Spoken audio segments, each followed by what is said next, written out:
হারামজাদা হাল্ক, তুই সারাদিন শুধু খাস আর ঘুমাস। যা একটা কুমির ধরে নিয়ে আয়। আচ্ছা দিদা, আমি এখনই যাচ্ছি। হাল্ক, তুমি কোথায় যাচ্ছ? আর বলো না চাচা, দিদা রোজ ভাজা কুমির খেতে চায়, তাই আমি কুমির ধরতে নদীর দিকে যাচ্ছি। যাই হোক না কেন, আমাকে আজ একটা বিশাল কুমির ধরতেই হবে। ঠাকুমা ভাজা কুমির খেতে চায়, আজ আমি ঠাকুমার জন্য একটা বড় কুমির ধরবো। এই মাছ, পথ ছাড়, আজ আমি কুমির ধরতে এসেছি। এই কুমির, আমার সাথে চলো, দিদা ভাজা কুমির খেতে চায়। আমি যাব না। চলো কুমির, আমরা বাড়ি যাই।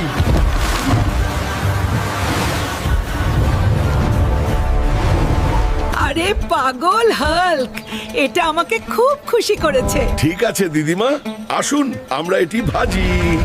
এই কুমিরের ভাজা খেলে নাকি এত শক্তি হয় যে তুমি ঘুমানোর সময়